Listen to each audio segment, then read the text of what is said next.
Welcome back, guys. Assalamu alaikum. Okay, so now in this video, we're going to talk about angular momentum. This is a relatively new topic for especially the A-level students. So let's get started. Okay, so angular and then momentum. We've done momentum in the previous lectures as well. Momentum, and basically we've done linear momentum. Linear momentum is a cross product of mass. Actually, not cross product. It's just the product of mass and velocity, right? Because mass is not a vector. So product of mass and velocity will give you momentum.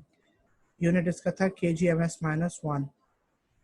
ठीक है, अब angular का मतलब ये है कि ये momentum ही रहेगा लेकिन इन रोटेटरी मोशन या एंगुलर मोशन में.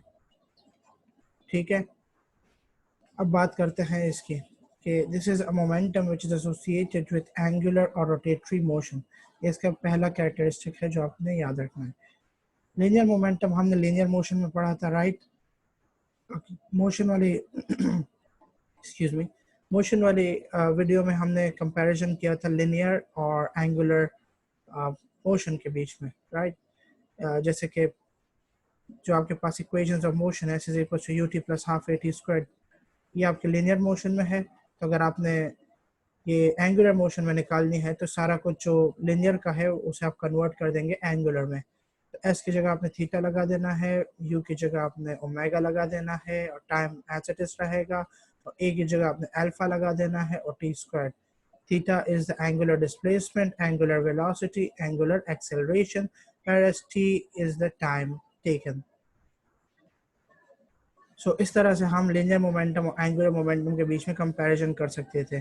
अब यहाँ पर लीनियर मोशन और एंगुलर मोशन के बीच में कंपैरिजन कर सकते थे. अब यहाँ पर भी ये लीनियर मोमेंटम और एंगुलर मोमेंटम ये दोनों ही इन दोनों में डिफरेंस ये है कि ये दोनों डिफरेंट मोशंस के लिए हैं. That's for a linear motion, the linear momentum, and angular momentum is for the angular motion or the rotatory motion. Now I've taken an example over here. To look at this example, this is a plane that I have. ठीक है, एक plane है, and now within the plane basically किसी भी flat surface को कहते हैं, right? अब उसी फ्लैट सरफेस प्लेन के अंदर एक वेक्टर O है, O से A की तरफ जा रहा है. ये आपका डिस्प्लेसमेंट का एक वेक्टर मैंने ले लिया है. ये किसी भी पॉइंट A, ये एक पॉइंट है, इस पॉइंट A की डिस्प्लेसमेंट को रिप्रेजेंट कर रहा है. ठीक है, डिस्प्लेसमेंट का वेक्टर है फ्रॉम द ऑरिजिन. डिस्प्लेसमेंट तो आपको पता है कि किसी भी स्टार्टिंग पॉइंट के रेफरेंस से एक शॉर्टेस्ट पॉसिबल डिस्टेंस जो होता है वो डिस्प्लेसमेंट है. This is displacement. एंड ये ब्लू एरो जो है ये आपका मोमेंटम, लिनियर मोमेंटम को रिप्रेजेंट कर रहा है. ये P मैंने लिनियर मोमेंटम को रिप्रेजेंट करने के लिए लिखा है. लिनियर, ठीक है, नॉट एंगुलर. अभी मैंने एंगुलर की बात शुरू नहीं की, सिर्फ लिनियर मोमेंटम. लिनियर मोमेंटम का फॉर्मूला क्या था? Mass multiplied by velocity. ठीक है, linear velocity multiplied by mass. अब ये बात तो हो गई मोमेंटम का फॉर्मूला. अब इन दोनों को अगर हम यूज करें, इन दोनों को यूज करते हुए हम एंगुलर मोमेंटम निकाल सकते हैं. अब कैसे वो देखते हैं. बेसिकली इससे पहले हमने एक एग्जांपल पढ़ी थी सर्कुलर मोशन की. याद है, सर्कुलर मोशन में एक ऑब्जेक्ट जब मूव कर रहा था सर्कुलर पाथ पर, और ये उसकी लीनियर वेलोसिटी थी और ये उसका रेडियस था और उसकी एंगुलर वेलोसिटी निकालनी थी. तो एंगुलर वेलोसिटी की डायरेक्शन किस तरफ थी? एंगुलर वेलोसिटी की डायरेक्शन मैं आपको अभी बना के दिखा देता हूँ कि कहाँ थी. बेसिकली ये प्लेन मैंने कुछ इस तरह से बना लेता हूँ. ठीक है, ये आपका एक सर्कुलर पाथ था एंड इसी सर्कुलर पाथ पर एक ऑब्जेक्ट मूव कर रहा था सर्कुलर पाथ पर, सर्कुलर मोशन में. ठीक है, और अब ये सेंटर है. ठीक है, इस ऑब्जेक्ट की लीनियर वेलोसिटी है जो कि ये रही. ठीक है, टेंजेंट होती है टू द सर्कुलर पाथ. ठीक है, ये उसका रेडियस हो गया सर्कल का. अब ये वेलोसिटी है, ये रेडियस है. ठीक है, ये ऑब्जेक्ट यहाँ पहुंचेगा तो वेलोसिटी यहाँ आ जाएगी, राइट? और इसी तरह से जब ऑब्जेक्ट मूव करता रहेगा वेलोसिटी चेंज होती रहेगी. अब यही ऑब्जेक्ट तो डिफरेंट पॉइंट्स में घूम रहा है. इसी ऑब्जेक्ट का ये करना है कि इसकी एंगुलर वेलोसिटी अगर हमने निकालनी थी तो एंगुलर वेलोसिटी की डायरेक्शन कहाँ थी? Perpendicular to the plane. याद है? इसी तरह से एंगुलर एक्सेलरेशन की भी डायरेक्शन कहाँ थी? Perpendicular to the plane, right? बिल्कुल इसी तरह से एंगुलर मोमेंटम की भी डायरेक्शन जो होगी वो होगी परपेंडिकुलर टू द प्लेन. अच्छा, अब उस प्लेन के लिए मैं ये कर सकता हूँ, परपेंडिकुलर टू द प्लेन। चलो मैंने आपको हिंट दे दी कि ये तो एंगुलर मोमेंटम की डायरेक्शन होगी। एंगुलर मोमेंटम को हम एल से रिप्रेजेंट करते हैं, ठीक है। या तो ऊपर की तरफ या तो नीचे की तरफ मोमेंटम होगा, ठीक है, लेकिन परपेंडिकुलर होना चाहिए टू द प्लेन। क्लियर? अच्छा, अब परपेंडिकुलर टू द प्लेन की तो बात हमें समझ में आ गई। ये परपेंडिकुलर टू द प्लेन आएगा कैसे? ये आएगा क्रॉस प्रोडक्ट से। हमने वेक्टर प्रोडक्ट पढ़ा था ना, या क्रॉस प्रोडक्ट जिसे कहते हैं। हम ये डिस्प्लेसमेंट का और लीनियर मोमेंटम का जब क्रॉस प्रोडक्ट ले लेते हैं तो उससे हमारे पास वैल्यू आ जाती है एंगुलर मोमेंटम की। इसी पी को मैं उठा के यहाँ रख रहा हूँ, ठीक है। हम ट्रांसलेट कर सकते हैं ना, पी तो एक फ्री वेक्टर है, ओ फ्री वेक्टर नहीं है। ये मतलब डिस्प्लेसमेंट का वेक्टर फ्री नहीं है, उसे हम डिस्प्लेस नहीं कर सकते क्योंकि वो ऑरिजिन से निकल रहा है, वो पोजीशन वेक्टर है। लेकिन पी ऑरिजिन से पास नहीं हो रहा तो उसे मैं डिस्प्लेस कर सकता हूँ, राइट। फ्री वेक्टर्स की बात की थी हमने वेक्टर्स में। अब ठीक है, अब मैंने इसको यहाँ पर प्लेस कर दिया। इन दोनों वेक्टर्स का क्रॉस प्रोडक्ट अगर मैं निकालूंगा तो वो मुझे देगा एंगुलर मोमेंटम। एंगुलर मोमेंटम की डायरेक्शन होगी perpendicular to both of these vector, right. So angular momentum का फॉर्मूला यहाँ से बन गया, angular momentum is equal to the cross product of linear momentum and displacement, ठीक है। और इस क्रॉस प्रोडक्ट को मैं फर्दर सिंप्लीफाई करके लिख सकता हूँ P R sine of theta, ठीक है, क्योंकि क्रॉस प्रोडक्ट इसी के इक्वल होता है, पी आर साइन थीटा के। अगर पी की वैल्यू भी गिवन हो, आर की वैल्यू भी गिवन हो, तो बस आप, और उन दोनों के बीच का एंगल भी गिवन हो। अच्छा, पी और आर के बीच में जरूरी नहीं है कि एंगल हमेशा 90 हो, ठीक है। ये वाला एंगल जो ये आर का वेक्टर है, ये पी का वेक्टर है, इन दोनों के बीच में हमेशा जरूरी नहीं है कि वेक्टर एंगल 90 हो। लेकिन जो भी एंगल हो आपने उसको उठा के यहाँ रखना है। 90 हो भी सकता है, 90 नहीं भी हो सकता, ठीक है, इट डिपेंड्स। अब इस P की जगह अगर मैं यहाँ पर लिनियर मोमेंटम का फॉर्मूला डाल लूँ, जो कि होता है, लिनियर मोमेंटम का क्या मतलब है? लिनियर मोमेंटम का मतलब है मास इनटू वेलोसिटी, राइट। तो इसको मैं सब्स्टिट्यूट कर दूं यहाँ पर, बिल्कुल कर सकता हूँ। Mass into velocity multiplied bye displacement, ये आपका लिनियर मोमेंट एंगुलर मोमेंटम का फॉर्मूला बन गया। तो बेसिकली आप यहाँ एक चीज नोट करें कि एंगुलर मोमेंटम के लिए, लिनियर मोमेंटम को एंगुलर मोमेंटम में कन्वर्ट करने के लिए सिर्फ उसे क्रॉस कर देना होता है डिस्प्लेसमेंट के वेक्टर से, ठीक है। तो ये P R sine of theta आपके पास आ गया, ये इसका फॉर्मूला बन गया, ठीक है। ये पहला फॉर्मूला है और इसी से दूसरा फॉर्मूला भी निकाल लेते हैं। इस पी की जगह पर आप एम वी रख दें, एम वी आर बन गया, ठीक है। M we are sine of theta, हम अज्यूम कर रहे हैं कि M we are sine of theta, ये साइन थीटा को भी फिलहाल इग्नोर करें, ठीक है। हम अज्यूम कर रहे हैं कि एंगल 90 डिग्रीज का ही है, तो ये साइन 91 होता है ना। एंगल 90 डिग्री को मैं यहाँ रखूंगा तो साइन 91 हो जाएगा, 1 से मल्टीप्लाई करके पी इंटू आर ही आ जाएगा मेरे पास। ओके, इसी इससे भी पीछे जाता हूँ, ये पी क्रॉस आर है, ठीक है। ये पी क्रॉस आर की बात कर रहा हूँ। अब ये पी क्रॉस आर में मैंने मोमेंटम की जगह पर mass multiplied by linear velocity और फिर क्रॉस आर कर दिया, ठीक है। इसी फॉर्मूला को मैं रीअरेंज कर सकता हूँ, mass multiplied by velocity multiplied bye displacement equals L, right. अब वेलोसिटी और डिस्प्लेसमेंट जो है ये दोनों तो वेक्टर्स हैं, इन दोनों का मैं प्रोडक्ट निकाल रहा हूँ, तो ये भी वेक्टर प्रोडक्ट हो जाएगा, vector product of velocity and displacement. इसको भी मैं रिप्लेस करके लिख सकता हूँ v are sine of theta, ठीक है। So m we are sine theta आपका फॉर्मूला बन गया एंगुलर मोमेंटम का, in terms of velocity, linear velocity, displacement and mass of the object। अच्छा, ये फॉर्मूला काफ़ी इंपॉर्टेंट है और इसका आपको पता चल जाएगा जब आप पास पेपर्स करेंगे। एंगुलर मोमेंटम बहुत ज़्यादा रिपीट होते हैं, ठीक है। पास पेपर्स में इसके भरे पड़े हैं क्वेश्चंस, चाहे वर्डिंग वाले पेपर आ जाए, चाहे एमसीक्यूज सॉल्व करने वाले मतलब न्यूमेरिकल्स वाले आ जाए, हर जगह पर ये वाला फॉर्मूला अप्लाई होता है। इसका न्यूमेरिकल भी बन के आ सकता है और इसके वर्डिंग वाले क्वेश्चंस भी यहाँ फॉर्मूला से बन के आ सकते हैं कि angular momentum, choose one of the correct statements पूछ लेंगे, and angular momentum is the cross product of linear momentum and displacement is gonna be the correct answer। या फिर it is the cross product of linear velocity and displacement multiplied by the mass of the object। तो वो भी आपको angular momentum दे सकता है, ठीक है। बात तो हमने कर ली एंगुलर मोमेंटम की, ठीक है। अब ये एंगुलर मोमेंटम का अभी मैंने बाय द वे पिछली वीडियो में इसके बारे में थोड़ा सा जिक्र किया था कि न्यूटन सेकंड लॉ क्या कहता है। न्यूटन सेकंड लॉ के मुताबिक जो लिनियर मोमेंटम है उसका अगर हम रेट ऑफ चेंज निकालें, मतलब लिनियर मोमेंटम डिवाइड करें टाइम से, वो आपके पास क्या आ जाती है भाई, फोर्स आ जाती है, राइट। ये न्यूटन सेकंड लॉ पढ़ा था। अब यही न्यूटन सेकंड लॉ को यूज करते हुए हम यहाँ भी अप्लाई कर सकते हैं, बट यहाँ डिफरेंस सिर्फ ये है कि जब आप rate of change of angular momentum निकालेंगे ना, ये फोर्स की जगह टॉर्क के इक्वल होगा, ठीक है। ये टॉर्क, टॉर्क अभी पढ़ा था ना थोड़ी देर पहले,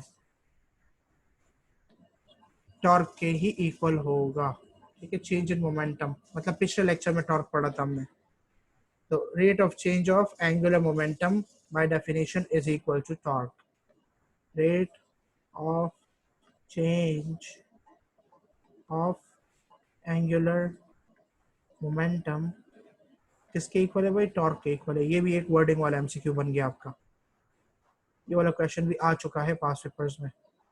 फोर्स का तो आता ही है, ये टॉर्क का भी आ गया। ये एक नया कॉन्सेप्ट होगा ए लेवल्स वालों के लिए स्पेशली, ठीक है। So m we are sine theta, ये आपका rate of change of angular momentum जो है that's equal to torque. Then after rate of change of angular momentum, अच्छा ये एक डायग्राम मैंने ली हुई है, काफ़ी ब्लर सी है लेकिन अच्छी है, आपकी बुक में है, 5 फिगर 5.4 इसे 5.14, एंड इससे मैं कॉन्सेप्ट एक और कॉन्सेप्ट समझाऊंगा, बट वो समझाने से पहले यहाँ तक तो ऑलमोस्ट आपको सारा कुछ क्लियर हो गया। अब मैं आपको एक एग्जांपल दिखा देता हूँ कि एक ऑब्जेक्ट है वो सर्कुलर पाथ पे मूव कर रहा है और ये सेंट्रल पोजीशन है, ठीक है, और ये ऑब्जेक्ट यहाँ पड़ा हुआ है, ठीक है। अब मैं अगर O से लेकर इस ऑब्जेक्ट तक का डिस्टेंस लूँगा, ये रेडियस होगा, राइट। और अगर दूसरी तरह से इसे सोचा जाए, यही आपका डिस्प्लेसमेंट का भी वेक्टर होगा क्योंकि ओरिजिन से मेजर हो रहा है। इस ऑब्जेक्ट का जो कि यहाँ पर मूव कर रहा है, इसकी कुछ लिनियर वेलोसिटी होगी और इसी ऑब्जेक्ट का कुछ मास होगा, और दोनों 90 डिग्रीज के होंगे क्योंकि लिनियर वेलोसिटी वो रेडियस के हमेशा 90 डिग्रीज पर ही होती है अगर एक सर्कुलर पाथ पे एक ऑब्जेक्ट मूव कर रहा है तो, और यूनिफॉर्म सर्कुलर मोशन है तो। अगर यूनिफॉर्म सर्कुलर मोशन नहीं होगा तो फिर ये चेंजेस आ सकती है यहाँ पर, ठीक है। अच्छा, अब ये ऑब्जेक्ट इस तरह से मूव कर रहा है और आपसे पूछा जाए कि एंगुलर मोमेंटम इसका निकालें तो कैसे निकालेंगे भाई, M we are sine of theta, mass V are sine theta sine of 90। Mass की जो भी वैल्यू आपको गिवन है, जो वेलोसिटी की वैल्यू गिवन है डाल दें, ये रेडियस आपको गिवन है वो भी डाल दें, साइन 91 होता है तो वो छोड़ दें, एंड ये आपके पास फाइनल आंसर इसको सॉल्व करने के बाद आ जाएगा। क्लियर? तो ये सिंपल सा था एंगुलर मोमेंटम का। अब एंगुलर मोमेंटम से आगे बढ़ते हैं। एंगुलर मोमेंटम जो है इसे, ठीक है, जिस तरह से linear momentum law of conservation of momentum को फॉलो करता था, linear momentum law of conservation of momentum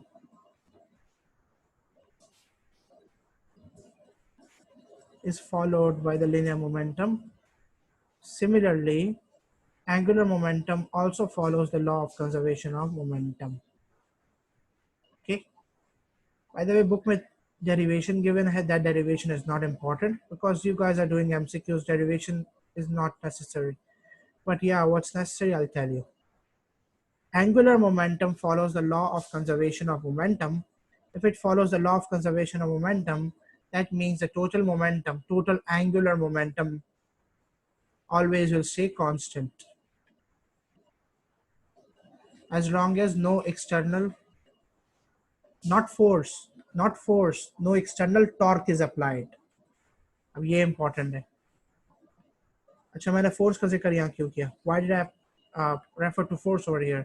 क्योंकि law of conservation of linear momentum क्या था कि total momentum of a system stays constant total momentum of a system is constant as long as no external force is applied, right?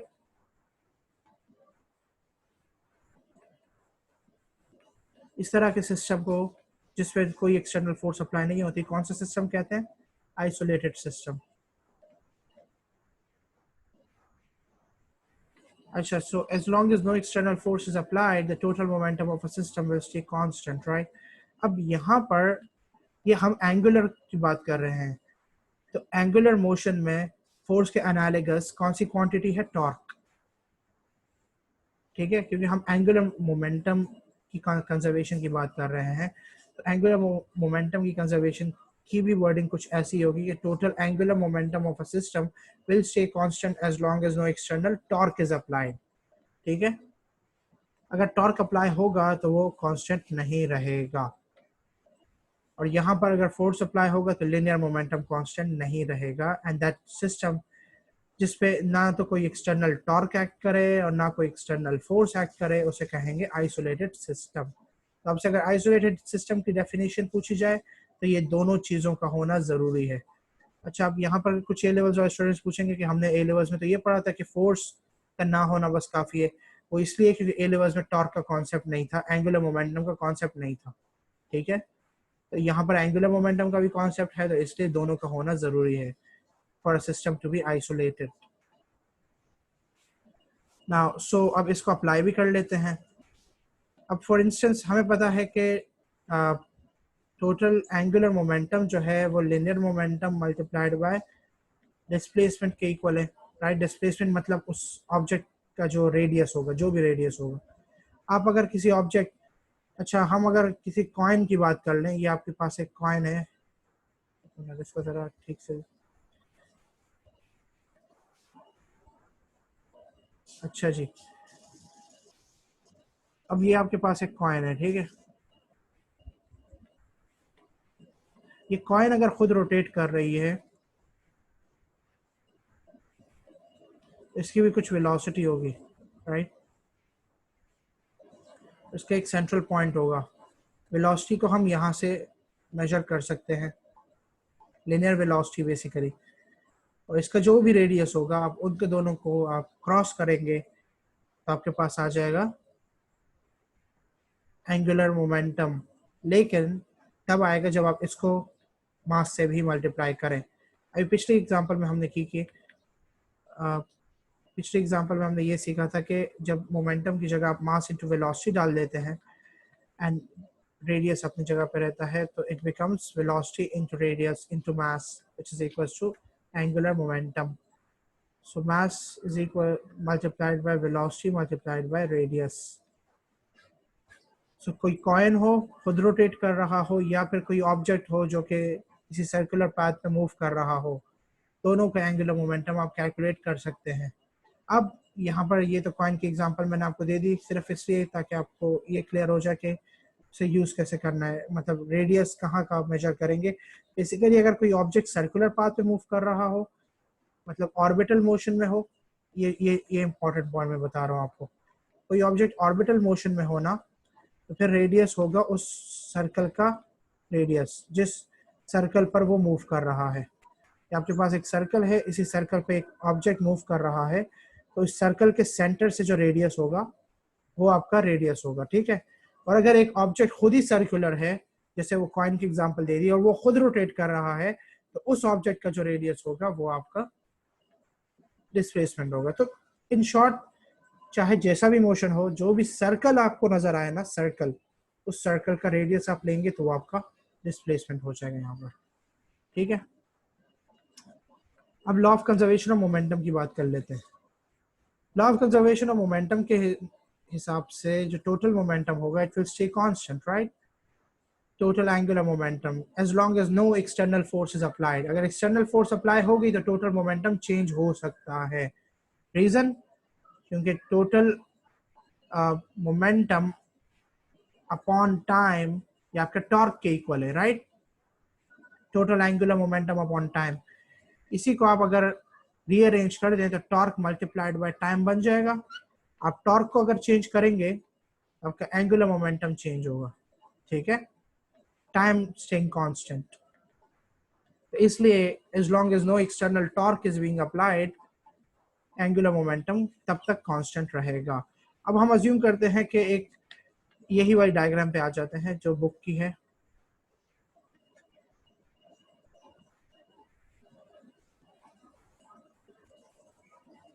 अच्छा जी, 5.4। अब ये बंदा है, ये यहाँ से जंप इसने लगाई एंड यहाँ से ये रोटेट करने लग गया, मतलब एक सर्कुलर पाथ पे मूव करने लग गया। एंड जैसे ही इसने जंप लगाई ये गोल घूमा, फिर इसने यहाँ से गोल फिर से घूमा और फिर ये गोल घूमते घूमते नीचे चला गया। अब अगर देखेंगे गौर करें तो इसकी जो मोशन है this is rotatory motion, is trying to rotate, right, is trying to move on a circular path. Basically अगर मैं इन सारे पॉइंट्स को एक साथ ज्वाइन कर दूं, मतलब इस वाले पॉइंट को उठाकर मैं यहाँ रख दूं तो ये एक रफली सर्कुलर सा ही पाथ बन रहा है। ये भी सर्कुलर पाथ है और फिर ये सर्कुलर पाथ उसने लीनियर पाथ में कन्वर्ट कर दिया, फिर वो लीनियरली नीचे चला गया। अब मैं आपको ये बताता हूँ कि ये हो क्या रहा है। यहाँ पर लॉ ऑफ कंजर्वेशन और मोमेंटम कैसे अप्लाई होगा।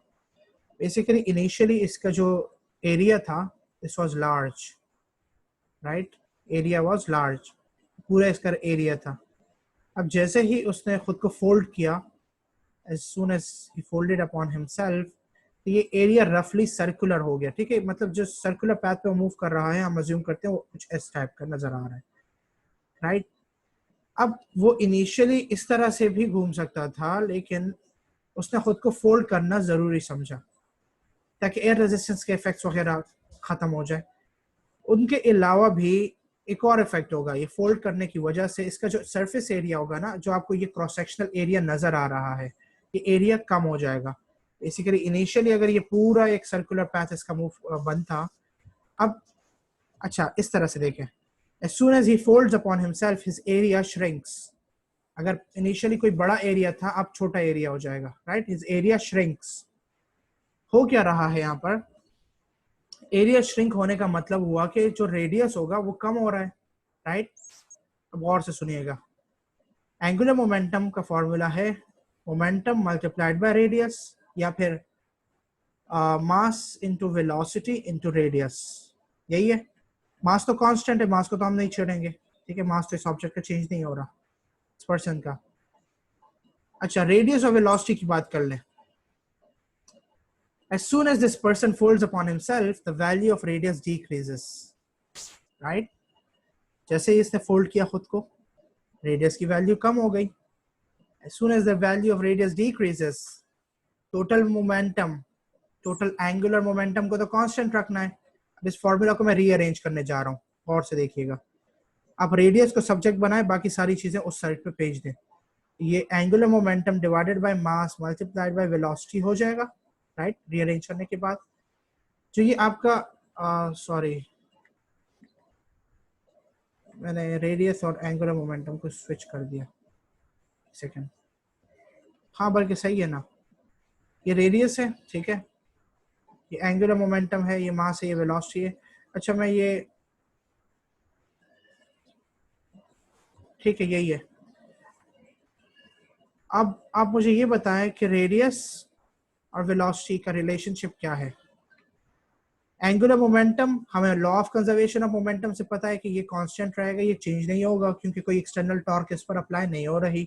मास ये भी कांस्टेंट है, तो ये पूरा फैक्टर कांस्टेंट है, तो रेडियस और वेलोसिटी का रिलेशनशिप मैं ये कह सकता हूँ कि दे आर इनवर्सली रिलेटेड, क्योंकि वेलोसिटी डिनोमिनेटर में है। If they are inversely related, इसका ये मतलब हो गया कि अगर मैं रेडियस को कम करूंगा वेलोसिटी की वैल्यू क्या होगी, बढ़ जाएगी, और अगर मैं रेडियस को बढ़ाऊंगा वेलोसिटी की वैल्यू कम हो जाएंगी। So as soon as this person folds upon himself, his speed of rotating, his linear velocity of rotating, it increases, ठीक है। As soon as this person folds upon himself, his radius decreases and his velocity increases. This is an example of angular momentum's conservation. क्योंकि total momentum constant है, ये constant है, तभी जाके इसकी velocity radius के कम करने पर बढ़ रही है। अगर ये कांस्टेंट नहीं होता तो ये रिलेशनशिप इनवर्स नहीं होता, ठीक है, मतलब परफेक्टली इनवर्स नहीं होता। Clear? This was the law of conservation of angular momentum. और बाय द वे इस पर वर्डिंग वाले एमसीक्यूज काफी आते हैं, ठीक है, तो ये इसका आप ख्याल रखिएगा। अच्छा, बाय द वे इस पर एक किस्म का न्यूमेरिकल भी बन सकता है, मैं आपको वो भी बता देता हूँ। इसी डाइवर की का ही न्यूमेरिकल बन सकता है डाइवर वाली एग्जांपल पर। इनिशियली डाइवर जब डाइव करने वाला था तो उसका रेडियस काफी बड़ा था, एंड लेट्स से 2 मीटर्स था। ओके, जस्ट अज्यूमिंग 2 मीटर्स था, एंड ये कोई रियल वैल्यू नहीं है, ठीक है, मैंने सिर्फ अजम्पशन ली है। रेडियस आपको मिल गया है और उसकी वेलोसिटी भी, चलो रेडियस तो छोड़ो, रेडियस की जगह आपको मैं दे देता हूँ total momentum, total angular momentum.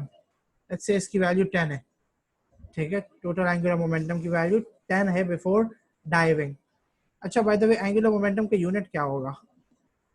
Angular momentum होता है momentum cross with radius, right?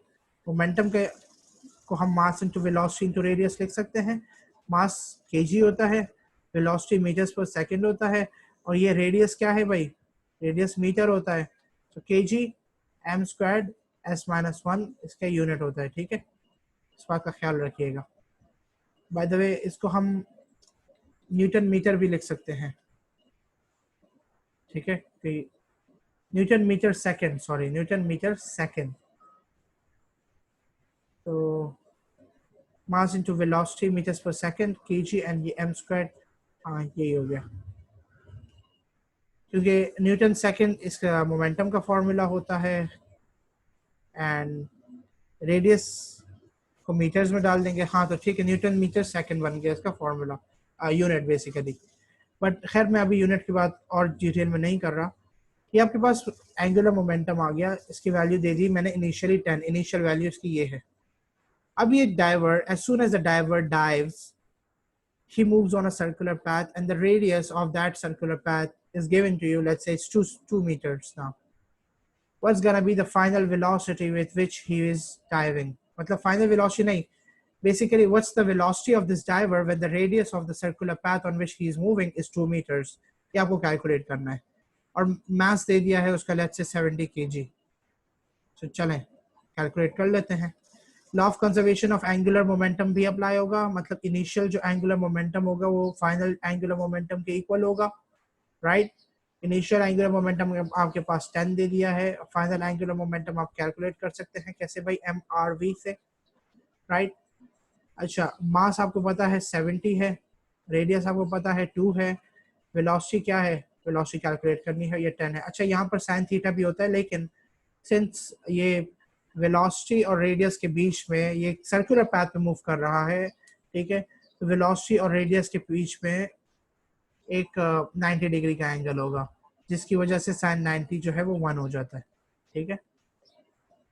अब यहाँ पर आप इसको रीअरेंज कर दें, you'll get the formula, the answer for velocity 10/140 हो जाएगा, ठीक है, 1/14 इसका, मतलब इसको आप सॉल्व फर्दर भी कर सकते हैं, लेकिन यूजुअली वो एग्जामिनर आपको फ्रैक्शंस में आंसर छोड़ के दे देगा, वरना अगर फ्रैक्शंस में नहीं है तो फिर आपने सॉल्व करना होगा, ठीक है। इस तरह से करके फिर ये 14 का देखें मल्टीपल क्या आ रहा है।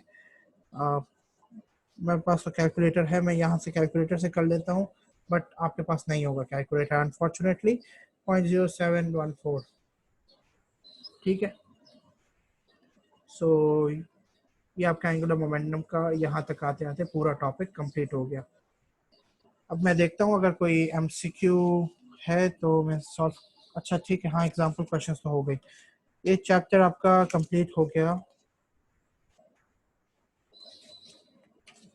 अच्छा, ये एक एग्जांपल क्वेश्चन भी कर लेते हैं आपकी बुक से ही, सिंपल सी एग्जांपल क्वेश्चन है। अच्छा, so basically this is example 5.5, excuse me. अच्छा, इसमें एक पार्टिकल है, उसका मास दे दिया है हमें, it's 400 grams, and it rotates on a circular orbit of radius 20 centimeters. अच्छा, इस सेंटी को मैंने raise to the power of -2 कर दिया है, ठीक है। सेंटी का यही मतलब होता है, एक्सपोनेंट -2। अच्छा, फिर उसके बाद आगे चलते हैं। अच्छा, at a constant rate of 1.5 revolutions per second. अच्छा, ये एक इंपॉर्टेंट बात आ गई।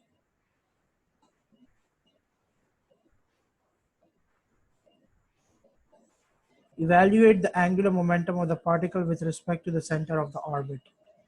सही है, तो ये आपके पास एक सर्कुलर पाथ है जिसके सेंटर से, जिसके ऊपर एक ऑब्जेक्ट मूव कर रहा है, ठीक है। ये उसकी कोई लीनियर वेलोसिटी है एंड रेडियस की वैल्यू आपको दे दी है जो कि 20 सेंटीमीटर्स है, मतलब 20 raised to the power of -2 है। And they are asking you to calculate the angular momentum with respect to the centre of the circular path. मतलब ये ओरिजिन के रिस्पेक्ट से आप एंगुलर मोमेंटम कैलकुलेट करें, ठीक है। तो सिंपल है गाइस, सेम फार्मूला लगाएंगे। अच्छा, बट यहाँ पर सारी चीजें नहीं है गिवन। एंगुलर मोमेंटम का फार्मूला होता है MRV, राइट। साइन थीटा, यहाँ साइन थीटा, थीटा फिर से 90 डिग्रीज हो जाएगा। अच्छा, अब ये सिंपल है, आपके पास मास है, ठीक है। एक चीज तो आपके पास है, रेडियस भी है, आपको सिर्फ क्या कैलकुलेट करनी है, वेलोसिटी। अच्छा, वेलोसिटी कैलकुलेट करने से पहले आप देखें आपको क्या चीज दी हुई है। इसका यूनिट क्या है, revolutions per second. 1.5 revolutions per second. एक सेकंड में रेवोल्यूशंस जितने भी कवर होते हैं, ये किस चीज की डेफिनेशन है? कोई डेफिनेशन ज़हन में आ रही है कि number of revolutions per second, number of revolutions per second.